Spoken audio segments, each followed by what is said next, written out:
새로운 시리즈를 또 시작합니다. 이번 시리즈 제목을 예술, 영성, 그리고 인생 이렇게 정했습니다. 설교자의 가장 큰 고민은 자주 말씀드리지만 여러분들하고 16년, 17년을 설교를 하니까 똑같은 설교를 또 할 수는 없고 다음에는 뭔 시리즈 해야 되나. 근데 그동안 설교를 제가 아주 굵직굵직한 설교를 해왔잖아요. 그러니까 또 다른 이 주제를 잡는 게 정말로 힘듭니다. 그래서 열심히 또 기도하고 또 뭐 산책하고 뭐 이러면서 이제 그동안 제가 그림을 많이 소개해드렸는데 그림으로 설교한 적이 별로 없구나 이런 생각이 좀 들어서 예술에 대한 이야기, 꼭 그림뿐만 아니라, 그리고 이 예술이 영성과 굉장히 밀접하거든요. 그리고 또한 인생과 깊이 닿아 있습니다. 이야기를 좀 해보려고 합니다. 그래서 예술가 한 명을 설교 때마다 좀 중심으로 잡고 성경과 함께 말씀을 좀 이어가려고 하는데, 오늘 만날 주인공은 밀레입니다. 장 프랑스와 밀레. 그래서 첫 번째 제목을 밀레의 들판에서 만나는 일상의 진정한 부요, 이렇게 한번 잡아봤습니다. 오늘 말씀을 읽어주셨는데 그 중에 이 주제와 함께 몇 가지 지혜를 좀 찾아보려고 그러는데요. 첫 번째 우리가 좀 생각해 볼 지점은 억울한 상황에서 선택하는 잘못된 삶의 방향이 오늘 말씀에 나타납니다. 그리고 그 반대로 밀레 인생에서 수치와 절망이지만 내면에 감추어진 걸작을 일깨우는 그런 내용을 한번 살펴보겠습니다.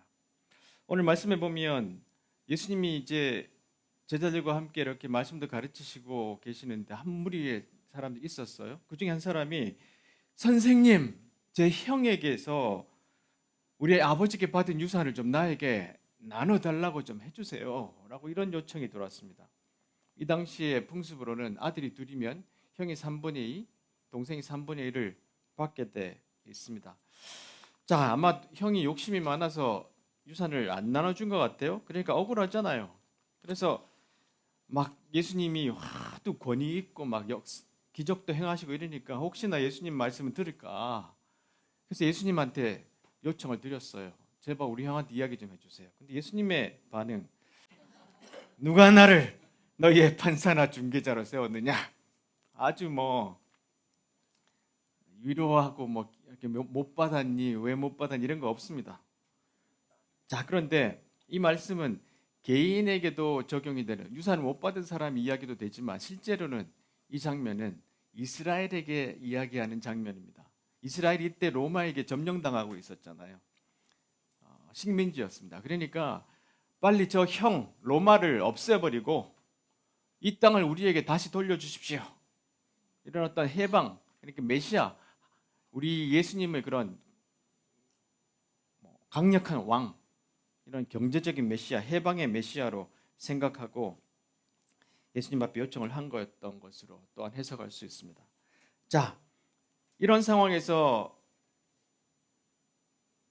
이 동생은 자기에게 유산이 돌아오기를 간절히 바라고 주님 앞에 요청하는데, 이렇게 좀 억울한 일 당하는 사람들이 이 당시에만 있었던 건 아니잖아요. 그렇죠? 지금도 마찬가지고요. 오늘 제가 소개할 이 밀레가 살았던 그 시대, 프랑스 혁명이 일어나서 아주 유럽이 격동의 시기를 보내고 있던 그때도 비슷한 시기가 있었습니다. 필요했어, 이런 미술 수업이란 책에서 이런 이야기를 합니다. 1789년부터 99년까지 프랑스에는 시민혁명, 프랑스 혁명이 일어났죠.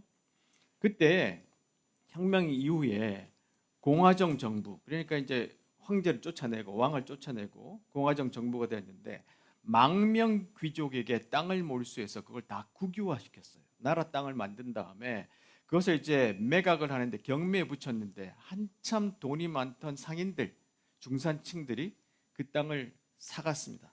그러면서 수많은 사람들이 소작농이 되고 빈농이 되었어요. 이렇게 아주 나라가 요동치는 그런 상황에 이제 밀레가 살고 있었습니다. 자, 그들 중에 땅을 담보로 빚을 내서 농토를 마련하는 사람들은 이자를 갚느라 끼니를 잇기도 힘들었다. 예수님 시대도 마찬가지였거든요. 예수님의 시대도 원래 땅은 사고 팔면 안 되는데 제사장들이나 아니면 바리새인들 아니면 일부 아주 귀족들이 그 땅을 이자를 빌려주고 못 갚는다고 그 땅을 몰수해 가서 거의 95% 이상의 사람들이 이렇게 아주 극빈 생활을 했던 그런 시대였습니다. 자, 이렇게 1800년도 이 당시에도 이런 일이 벌어지고 있었는데 이때 밀레가 태어났습니다. 자, 밀레를 잠깐 보면 이게 밀레가 그린 자화상인데요. 1814년에 노르망디에서 태어났습니다. 아주 그루시라는 시골 마을 바닷가에서 자랐는데 8남매 중에 장남으로 태어났어요. 자, 그런데 아니 이 장남이 농사를 져야 되는데 그림 재주가 있네. 그래서 이제 그림을 자꾸 그리니까 한 18세 돼 가지고 이제 나이가 드니까 아버지가 야, 그래도 내가 너 그림 공부 시켜줄게. 아주 지원을 해서 파리로 보냅니다. 그러니까 엄청난 지원을 해준 거죠. 근데 아버지가 1년 만에 뇌염으로 사망합니다. 그러니까 다시 돌아와요. 근데 8남매 장남이니까 자기 혼자 성인이었어요 그때. 이 가족을 먹여 살려야 되는데 할머니가 너 다시 돌아가라. 그림 그려라. 그래서 격려를 해가지고 아주 가난한 가운데 다시 파리로 옵니다. 근데 그때 만나서 결혼한 여인과 2년 5개월 만에 사별합니다. 이 결핵을 걸렸는데 이 결핵은 가난 때문에 온 병이었잖아요.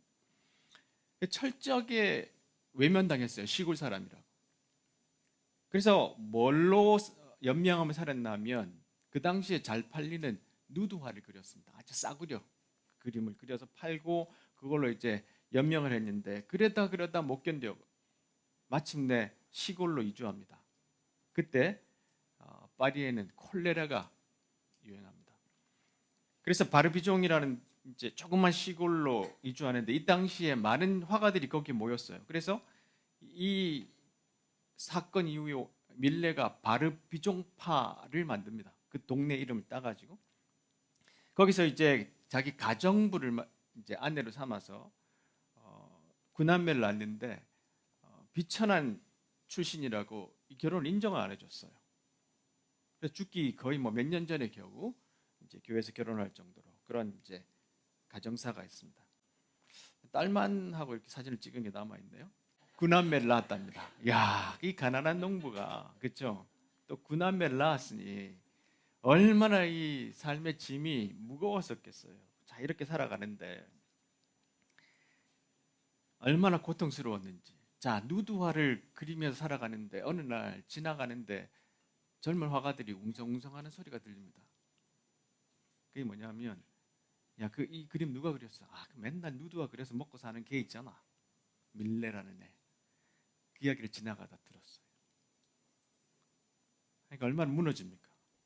그래서 더 이상 아내에게 나 이렇게 못 살겠어. 이런 그림 그리고 못 살겠어. 그러니까 아내가 갑시다. 그래서 이제 바르비종으로 이사를 갔어요. 자, 영혼의 미술관이라는 책에서 알랭드 보통이 이런 이야기를 합니다.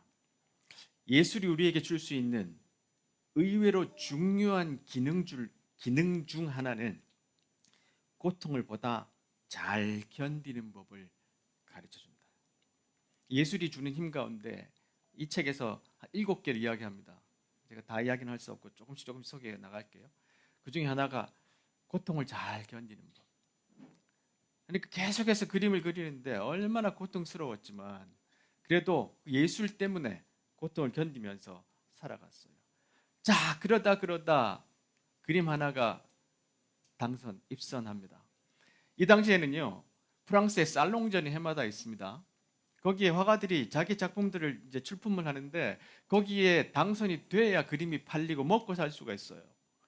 계속해서 출품하는데 계속해서 떨어집니다. 욕만 먹고.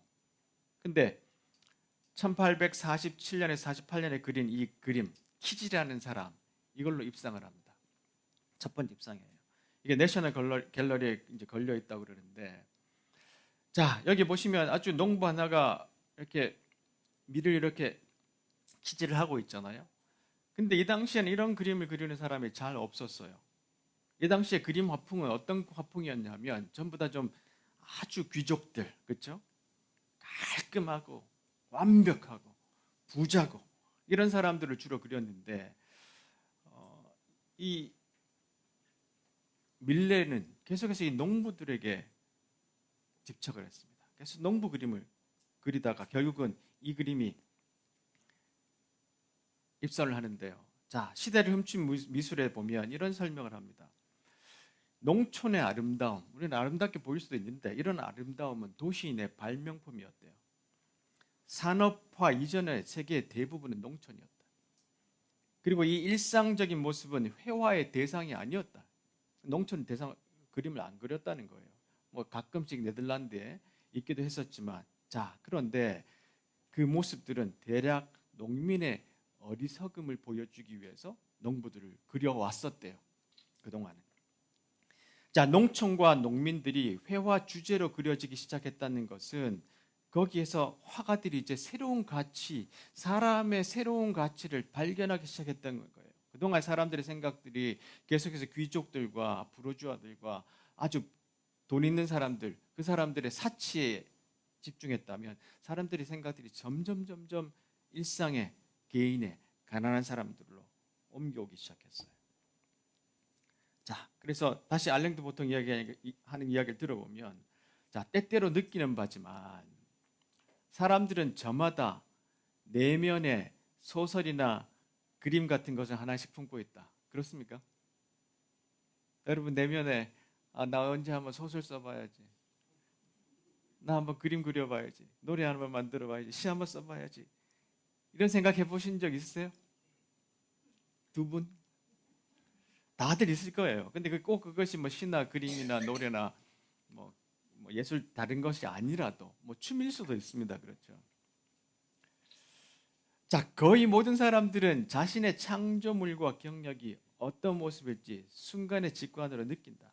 문제는 순간의 통찰을 하나의 작품으로 변환시킬 만큼 끈기와 인내를 키울 수 있느냐. 그게 문제라는 거예요. 자, 이렇게 사람들이 계속해서 무시하는 농부 그림을 그려왔잖아요. 가난한 가운데, 불행한 가운데, 고난의 연속 가운데 계속해서 농부 그림을 그려오는데 사람들은 계속해서 얼마나 비난했는지 몰라요. 좌파 그림이다. 저거 가지고 혁명 일으키려고 그러냐. 어떻게 저렇게 천박하게 그림을 그렸나. 그림을 출품할 때마다 그 소리를 들었어요.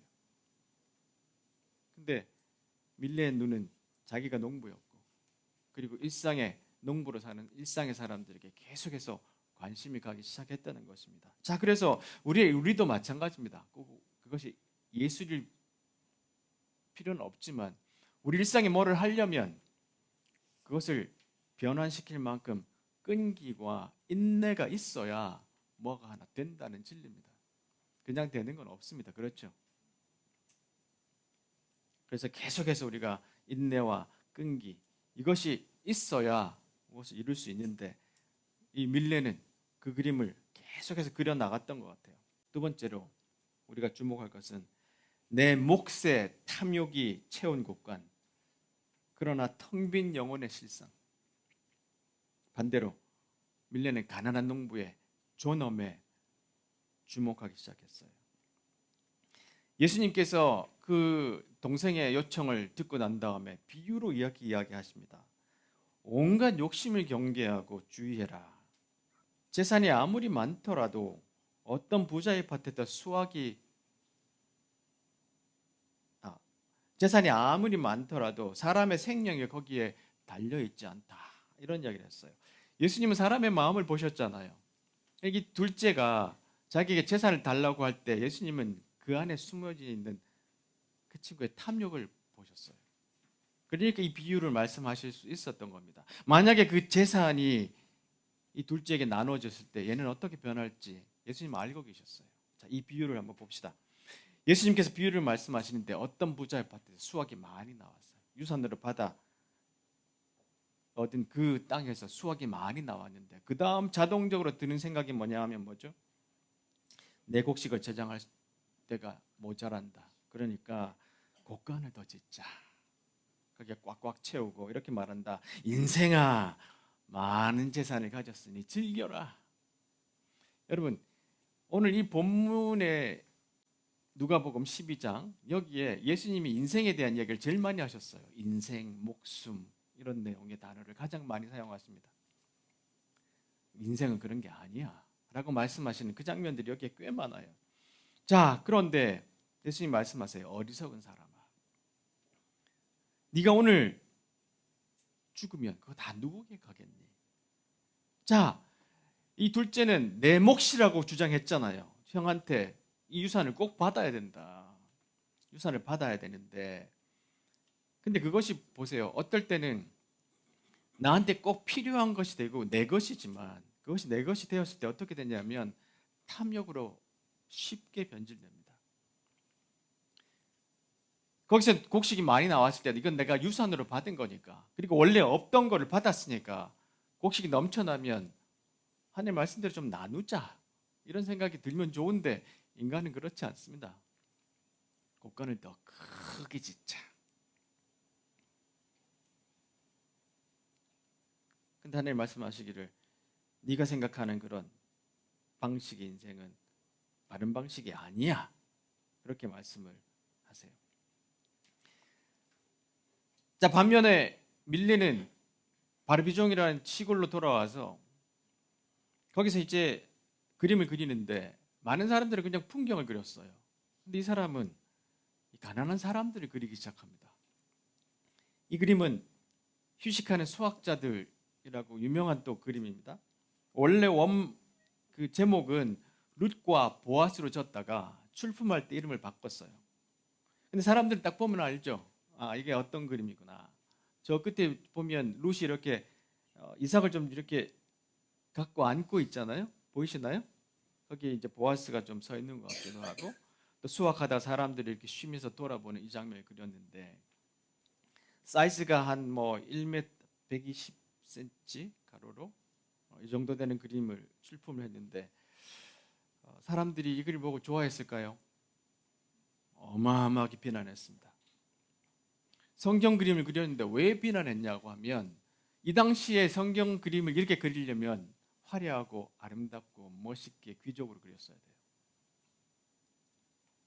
근데 아주 프랑스의 일반 가난한 농민들을 주인공으로 그렸단 말이에요. 자, 이 그림을 보세요. 몇 년에 걸쳐서, 거의 2년에 걸쳐서 그리잖아요. 근데 이걸 팔아야지만 먹고 사는데 안 팔리는 겁니다. 그래서 헐값에 팝니다. 한 3,000 프랑 정도. 지금으로 하면 한 3천만 원 정도 된대요. 많이 받은 거 아닌가? 근데 9명 먹여 살리고, 그렇죠? 그림 그리고 살려면 1년에 그걸로도 너무나 부족한 돈이었대요. 그리고 굉장히 수치스러웠대요. 내가 이 정도 돈 받고 2년 동안 그린 그림을 이렇게 팔아야 된다는 거에 대해서. 자, 이렇게 그렇지만 포기하지 않고 계속 그림을 그리다가 57년에 여러분이 잘 아는 이발소 그림. 왜 이발소, 한국에서 이발소 그림이냐면 이발소에 갈 때마다 이 그림이 다 걸려 있대요. 심지어는요, 무슨 크래커인가 그 과자 포장지로 이 그림이 쓰여졌어요. 그래서 제가 이제 네이버에 찾아보니까 거기에 광고가 이 과자 먹고 루브르 가자 뭐 이런 광고 거기 안에 뭐 들었던 모양입니다. 자, 실제 사이즈는 112cm에 84. 이건 조금 뭐 파는 거로 작은 사이즈인데 정말 유명한 그림이죠. 그렇죠? 이삭 줍는 여인데. 자, 근데 이 그림 안에 밀레가 굉장히 많은 걸 숨겨놨어요. 좀 확대해서 보면 여기 잘 보이실지 모르겠지만 말탄 관리자가 하나 보입니다. 이 전체 그림은 보시면 이렇게 3분의 2 정도는 이렇게 대지를 그렸고 하늘을 좀 더 좁게 그렸죠. 그리고 이 앞에는 세 여인이 이렇게 이삭을 줍고 있는 모습이 그려져 있고 저 뒤에가 희미하게 배경이 처리가 되어 있는데 저 배경 끝에 보시면 이 관리자가 여기에 추수하는 사람들을 관리하고 있어요. 여기 보시면 높이 쌓여져 있는 곡식단이 보입니다. 보이시죠? 자, 조금 전에 아까 말씀드렸던 것처럼 이 당시에 사람들이, 대지주들이 이 땅을 사가지고 소작농들을 부리는데 관리자를 보내가지고 이 어마어마한 이제 밀밭을 이제 추수를 하는 겁니다. 자, 이 당시에 이제 사람들이 그래도 가난한 사람들이 좀 와서 이삭을 줍게 했던 모양이에요. 했는데 이제 그 하단에 보시면 이 세 여인이 허리를 한번 못 펴고 이삭을 열심히 줍고 있습니다. 이 당시 이야기를 한 시대를 훔친 미술이라는 책에 보면 밀레가 그린 이 여성들은 농민들 중에서도 최하층, 최극빈층 소작농이었대요. 뒤에 산더미처럼 쌓여있는 추수한 곡식들은 그들의 것이 아니고 원래 그들의 땅이었을 수도 있습니다. 그런데 땅에 떨어진 나달을 주워가는 것은 허락됐지만 그마저도 어떤 사람이 특별히 많이 가져갈 수도 없고 조사를 받은 후에야 가져갈 수 있었고요. 또 아주 짧은 시간, 정해진 시간에만 가져갈 수 있도록 제한되어 있었대요. 그림 속 저편에는 말을 탄 감시자가 보이는데 그들의 손에 들려있는 더미는 얼마나 적은지, 오랫동안 허리 한번 펴지 못하는 고된 노동의 대가치고는 너무 빈약하지 않은가. 그런데 밀레는 이렇게 세 여인을 그리면서 아주 비참하게 그리진 않았어요. 보시면 아주 대지를 밟고 있는 어떤 사람의, 농부의, 이 땅이 나의 것이다, 주인이라는 데 어떤 당당함이 좀 스며져 있고요. 이 모자의 색깔이 원래는 옛날에 귀족들이 쓰던 모자, 그 색깔들을 사용했대요. 그러니까 벌써 이 장면 속에서 이 사람들이 이렇게 이삭을 줍고 있는 것 같지만 누추한 사람들이 아니야. 이 사람들은 굉장히 존귀하고 존엄한 사람들이야 라는 이야기를 하려고 이 그림에서 이 사람들이 이렇게 아주 큰 이제 그림 안에 세 사람 사이즈가 또 굉장히 크게 그렸던 것이죠. 밀레는 이렇게 이제 사람들을 그릴 때 주로 이렇게 좀 농부들의 모습을 직설적으로 좀 그렸어요. 이 그림은 씨 뿌리는 사람들이잖아요. 혹시 이거 비슷한 그림 기억나시는 분 계세요? 이 그림을 정말 따라했던 사람이 하나 있습니다. 고흐가 밀레를 참 많이 따라했어요.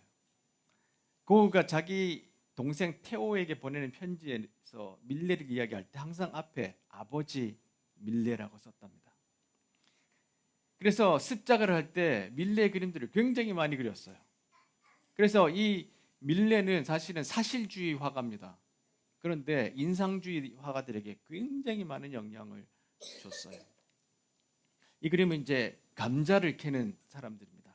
감자 캐는 사람들의 주제는 참 많았는데 이 당시에 이 사람들의 주식이 감자였는데 1800년도 중반에 감자 잎사귀병이 돌아서 유럽에 어마어마한 사람들이 굶어 죽었어요.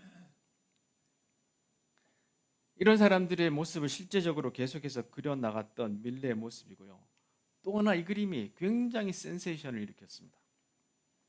이게 뭐냐면 괭이를 짚은 남자라는 그런 이제 그림인데 이 그림이 나오자 평론가들이 어떻게 이야기를 했냐면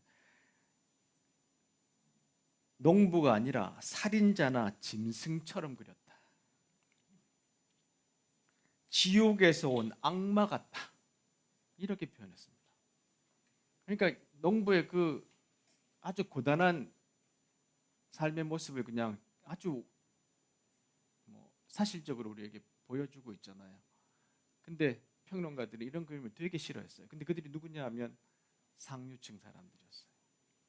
자, 이 이야기에 대해서 밀레가 나중에 이야기하기를 창세기 3장에 보면 하나님이 사람이 엉겅퀴와 땅을 갈아야 된다고 말씀하고 있지 않느냐. 나는 이들의 가난한 노동들이 하나님이 주시는 우리의 진정한 원래의 모습이다. 이것은 존귀한 모습이다. 위대한 시다. 이렇게 표현을 했습니다. 자, 천장에 벌써 넘겨놨네. 네.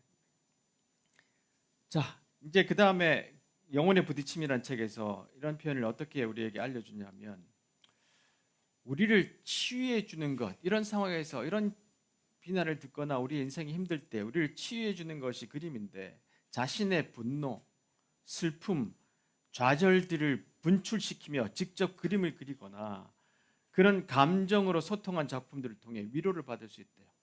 이런 그림들, 조금 전에 보셨던 이런 그림들을 보는 사람이 위로받고 격려받을 수 있다는 겁니다. 화려한 귀족들이 있는 그런 그림보다. 그리고 이때 위로를 받는 것보다 더 놀라운 치유는 상대를 치유함으로써, 상대의 상처를 치유함으로써 나의 상처도 치유받는다는 거예요. 미술사의 대가들 중 상처 없는 인간은 거의 없다. 그렇죠? 여러분, 미술을 그렸던 사람들 중에 정말로 화려하고 잘 살았던 사람 손에 꼽힙니다. 여러분, 뭐 나중에 이야기하겠지만 반고도 마찬가지였고요. 수많은 사람들이, 미술가들이, 예술가들이요, 굉장히 어렵게 살다가 왔습니다. 밀레도 나중에 조금 이제 작품들이 인정받고 좀 말년이 괜찮았던 사람이긴 하지만, 미술의 대가들 중에 상처 없고 고난받지 않은 사람은 거의 없습니다. 그들은 자신의 상처를 미술이라는 이 비언어의 매체를 통해서 스스로 치유하기도 하고 타인의 상처를 보듬는데 농부화가라 불리는 장 프랑스와 밀레도 그랬다. 그는 가난의 역경 속에 허우적대는 비루한 사람들의 삶을 보고 자라면서 그림을 통해 그들의 절망을 희망으로 위로했다. 이런 그림을 그리면서 실제로 부자들을 위한 그림이 아니라 어렵고 힘든 사람들을 위한 그림을 그렸어요. 자, 세 번째로, 탐욕과 염려가 반복되는 롤러코스터 인생. 하나님의 캔버스 안에서 중심을 잡아라. 그런 지혜를 좀 얻으면 좋겠는데요. 보세요. 이 유산을 달라고 했던 이 동생이 처음에는 이건 내 몫이야, 그거 마땅히 받아야 돼, 이렇게 주장을 했잖아요. 그리고 난 다음에 그거 자기가 받게 되면 예수님은 어떻게 변할지 말씀하셨죠. 곡간을 크게 짓고 너 혼자 잘 먹고 잘 살려고 하지 않겠니? 그러니까 탐욕과 욕망을 조심해라. 예수님 이렇게 말씀을 하셨어요. 그런데 우리의 인생이 꼭 그렇습니다. 이거 원해서 가지면 염려가 또 생기고, 마치 롤러코스터가 이렇게 위로 올라갈 때 여러분 좀 긴장되잖아요. 그렇죠? 올라갔다가 내리꽂기 시작하면 무섭고, 다시 올라가면 또 괜찮고, 이런 일들이 반복되는 게 우리의 인생이잖아요. 탐욕과 염려가 반복되는 롤러코스터 같은 인생. 그런데 오늘 밀레는 우리에게 하나님의 그 예술 앞에서, 캔버스 앞에서 중심을 잡으며 살라 그럽니다. 자, 오늘 읽은 말씀 그 뒤에 또 중요한 말씀이 있는데, 예수님이 이제 제자들에게 가르칩니다. 비유는 사람들에게 이야기했고 제자들에게 모아놓고 이렇게 이야기하십니다. 자, 내가 너에게 말한다. 목숨을 위하여 무엇을 먹을까? Bless you. 몸을 위하여 무엇을 입을까? 염려하지 마라. 목숨이 음식보다 중요하고 몸이 옷보다 중요하다. 까마귀를 생각해봐라. 까마귀는 씨를 뿌리지도 않고 거두들이지도 않는다. 자, 그리고 들의 백합도 한번 보라. 솔로몬이 온갖 영화를 누렸어도 이 들에 있는 백합화처럼 아름답지 못하다. 이 본문을 많이 읽으셨잖아요. 근데 예술이라는 측면에서 딱 놓고 보니까, 우리 예수님이 우리에게 들판을 이렇게 캔버스로 쭉 펼쳐놓고 감상해라. 그냥 지나가는 까마귀 보고 백합화 보고 지나치지 말고 하나님이 그려놓으신 그 자연의 캔버스 앞에서 하나님이 누구신지, 인생이 뭔지를 생각하라. 이렇게 이야기를 하셨던 것 같아요. 화가들이 그림을 그릴 때 이것저것 다 그리진 않잖아요. 순간에 딱 포착해서 그리잖아요. 조금 전에 보셨던 것처럼 내가 딱 전하고 싶은 메시지, 아니면 내가 감동받은 부분을 정해서 그리잖아요. 그 선택받은 부분들이 그림에 있는데 그 그림들이 우리에게 말을 전하는 겁니다. 감정을 우리에게 알려주는 거죠. 자, 그렇게 우리가 인생을 살아야 되는데 우리는 이 롤러코스터를 타느라 탐욕과 염려의 이 롤러코스터를 계속 타고 다니느라 인생이 엉망이 되는 삶을 살아갑니다. 여기서 중요한 컨셉을 하나 좀 설명을 드려야 되는데, 김정은 씨가 말하지 않고 말하기라는 책에서 한 걸 좀 이렇게 요약해서 그려봤어요. 여러분, 옛날에도 아마 제가 소개한 단어인데 독일어 단어 중에 빌둥이라는 단어가 있습니다. 빌둥. 자, 이 빌둥이라는 단어는 뭐냐 하면 독일에서는 진정한 자기 형성, 내가 어떻게 진짜 하나님을 닮은 사람이 되느냐, 얼마나 이 인생을 아름답고 고귀하게 살아갈 수 있느냐라는 이런 내용을 담은 단어가 저 빌둥이에요. 그러니까 내적 성장, 자아를 깊이 도야하고 인격을 형성하고 나는 어떤 사람이 되어야 하는가, 거기에 고전을 읽고 그림을 보거나 음악을 듣거나 산책을 하거나 이런 여러 가지 일들을 하면서 자기가 철학을 배우면서 성경을 보면서 내가 어떤 좋은 사람이 되어야 되거나 어떤 좋은 그리스도인이 되어야 되거나 이런 생각을 하는 것이 저 빌둥이라는 단어예요. 그런데 일본이 저 단어를 가져가면서 교양이라고 번역했대요. 이건 동양에 없는 개념이었어요. 그동안은 무조건 사무라이처럼 그냥 위에서 말하면 따라하면 되는 시대에 살다가 이 빌둥이라는 단어가 왔는데 이게 교양이라고 왔습니다. 그래서 이 교양을 아주 일본식으로 번역을 해가지고 선택된 신분을 과시하는 것. 내가 음악 감상하는 대로 갔잖아요. 그 신분 과시야. 비싼 그림들을 보고 신분 과시야. 나는 음악도 잘 알고 책도 잘 알고 그림도 잘 알고 이게 인격 형성이 아니라 이게 내 신분 과시로 일본에서 이렇게 자리를 잡았어요. 교양이라는 이름으로. 그래서 여러분 필독도서 100 이런 이야기 들어보셨잖아요. 그런 이야기들이 다 일본에서 나왔대요. 자, 이것이 어떻게 되냐면 일본 사람들은 점점점 내면화되면서 이게 나르시시즘 이렇게 아주 축소되는 쪽으로 들어갔는데 이게 식민지로 우리나라가 그때 일본에 있을 때 우리나라에 수입이 됐는데 우리나라는 이걸 어떻게 받아들였나 하면 인정투쟁. 내가 이 정도 교양이 있으면 다른 사람에게 인정받을 수 있을 거야 하는 목적으로 교양을 쌓았다는 겁니다. 전쟁이 끝나고 한국에서는 신분을 어떻게 이제 나눌 그런 모든 기초가 다 사라졌대요. 무에서 시작했는데 그러니까 이 교양 어디 카페에 가서 이렇게 카페 고베라 그러냐 그걸 마시면서 클래식을 듣는 이런 것들이 내 신분 과시에서 또한 인정투쟁 남이 나를 인정하는 것. 그래서 수많은 요즘 시대에 사람들이 SNS를 통해서 내가 인정투쟁을 하잖아요. 이게 교양이라는 것으로 변질이 됐다는 겁니다. 실제 빌둥이라는 것은 내가 어떤 사람이 되느냐의 문제인데 이것이 일본을 거치면서 한국을 오면서 이렇게 변해버렸대요. 자, 왜 이야기를 하느냐면 예술이 우리에게 어떤 의미를 주느냐 그 이야기를 하려고 합니다. 자, 균형이 완벽하게 잡힌 사람은 드물다. 그렇죠? 우리 모든 사람 다 그렇죠. 우리의 심리적 변천사, 인간관계, 일상적인 노동은 우리의 감정이 어느 한 방향으로 심하게 기울어질 수 있으면 보여준다. 롤러코스터를 탑니다. 예를 들어 우리는 너무 자족하거나 내가 곡식을 많이 거뒀으니 곡간을 더 짓자. 아니면 너무 불안정하거나 유산을 좀 내게 주게 해 하십시오 이렇게 하거나 너무 신뢰하거나 너무 의심하거나 너무 진지하거나 너무 명랑한 상태에 쉽게 빠진다. 예술은 우리가 잃어버린 성향을 농축된 형태로 내놓아 우리의 기울어진 자아의 적당한 균형을 회복시켜준다. 자, 저런 농부의 그림을 보면서 우리가 다시 한번 우리가 갖고 있는 이 롤러코스터에서 벗어나서 중심을 잡도록 우리를 인도해 준다는 거예요. 여러분 그림 앞에서 울어본 적 있습니까? 펑펑펑 울어보신 적 있어요? 어떨 때 그림 앞에 서면 그 주인공을 눈이 나와 딱 마주쳤을 때 나도 모르게 그 앞에서 펑펑펑 울 때가 있습니다. 그것이 마치 우리가 하나님 앞에서 펑펑펑 울 때와 비슷한 경험이에요. 그것이 우리 안에 있으면서 우리를 균형으로 잡아줘요.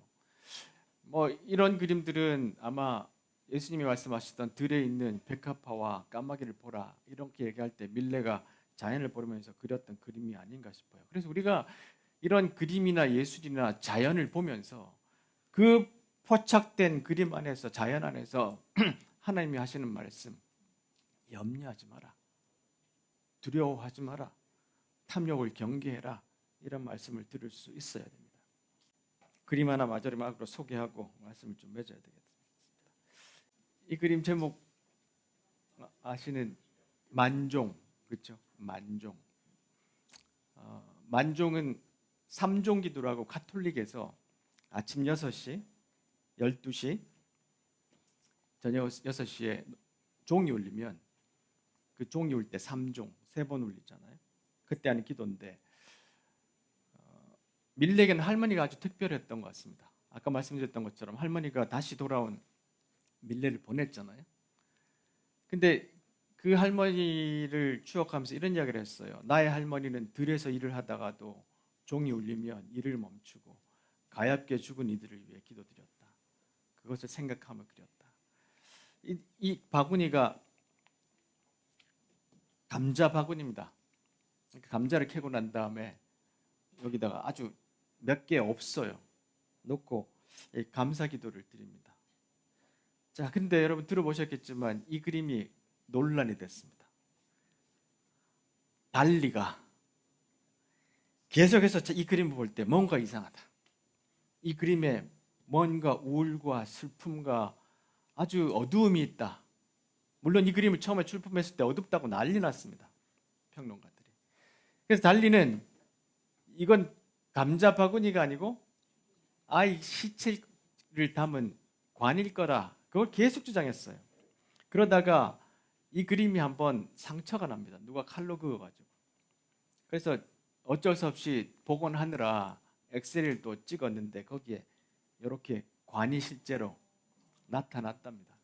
근데 이게 실제로 아이를 묻은 관인지는 뭐 100% 정확하게 이야기할 수 없지만 그렇게 말할 수는 없지만 사람들이 단정할 수는 없지만 그래도 그 엑스레이 안에서 이렇게 처음에 밀레가 그리려고 했던 것이 이 그림이 아니었을까라는 이야기도 하기도 합니다.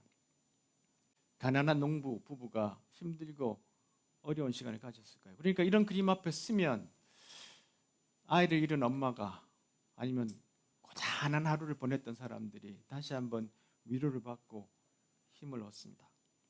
자, 그래서 아랭도 보통 이런 이야기를 합니다. 예술의 임무는 우리의 슬픔에 존엄성을 부여하는 것이다. 굴욕, 자기 회의, 금전적 불안은 우리가 싸워 나가야 할 인생의 문제들이지만 그것은 우리가 멍청해서나 무능해서가 아니다. 우리는 종교 역사에서 가르침을 얻고 개인적으로나 사회적으로 고통의 이미지들에 반복적으로 주의를 기울이고 경의를 표하는 습관을 정착시켜야 된다. 그러니까 우리가 너무나 쉽게 지나가 버려요. 근데 이런 그림 앞에 쓰면 한 10분, 20분 서 있잖아요. 한 그림 앞에. 순간순간 지나가는 그런 세상에 그냥 우리가 익숙해 있지만 경의를 표하는 습관을 가져야 된다는 겁니다. 기독교 예술은 가장 중요한 인물이 비참하고 절망적인 상황에 처했을 때의 모습을 강조한다. 그 목적은 고통과 슬픔이란 삶이 잘못된 길로 들어선 결과가 아니라 옳은 일을 하고자 할 때 흔히 따라오는 부산물임을 상기시켜 주는 것이다. 고통과 슬픔이라는 것은 내가 잘못된 선택의 결과가 아니라 옳은 일을 하고자 할 때 따라오는 부산물이다. 이런 표현을 씁니다. 말씀을 인용하면서 끝을 내면 예수님께서 이런 말씀으로 전체 이 가르침을 마무리하셨죠. 두려워하지 마라. 너희 아버지께서는 하나님 나라를 너희에게 주시기를 기뻐하신다. 너희 소유를 팔아 자산을 베풀어라. 있는 사람들은 더 짓지 말고 고간에 누리지 말고 소유를 팔아 자산을 베풀어라. 그리고 너희를 위하여 낡지 않는 지갑을 만들고 하늘에 없어지지 않을 재물을 쌓아라. 거기는 도둑이 접근할 수 없고 좀 더 먹는 일이 없다. 너희의 재물이 있는 곳에 너희의 마음이 있다. 영혼의 미술관 책 한 번 더 인용하고 말씀을 맺겠습니다. 수십 년 동안 인류의 고상한 욕구를 무시하면서 엄청난 부를 끌어모은 뒤에 말년에 그런 특정 지역에 위치한 예술의 전당 오페라 하우스 국립미술관의 놀라운 자선 사업을 벌여 그 고상한 욕구들을 재발견하기보다, 이 뜻은 뭐냐면 돈을 어마어마한 번 다음에 그림 좀 사가지고 기부하고 이런 삶을 사는 것보다 처음부터 돈을 버는 일상의 직업 안에서 진리와 친절과 아름다움을 대중에게 더 생생하고 접근하고 쉽게 만들려고 노력하는 편이 더 값지고 진실하지 않을까, 이런 이야기로 우리에게 경각심을 줍니다. 오늘은 밀레의 삶을 좀 살펴봤습니다. 첫 번째 교훈은 아주 고난과 역경의 삶이었지만 포기하지 않고 계속해서 남들이 가지 않은 길들을 갔습니다. 거기서 인간의 존엄성을 발견하고 남들이 그리지 않는 그림들을 그려가다가 마침내 그의 그림이 많은 사람들을 위로하고 또한 후대의 화가들을 바꾸는 그런 영향을 주었습니다. 또한 우리에게도 이 그림들을 볼 때 흔들리는 삶들이 다시 한번 균형을 잡을 수 있도록 기회를 주는 그런 영향을 줍니다. 주님의 말씀도 마찬가지입니다. 불안과 염려, 탐욕의 롤러코스터를 타다가 한 주간 이곳에 왔는데 우리 주님 말씀하십니다. 염려하지 마라. 염려하지 마라. 다 함께 기도하겠습니다.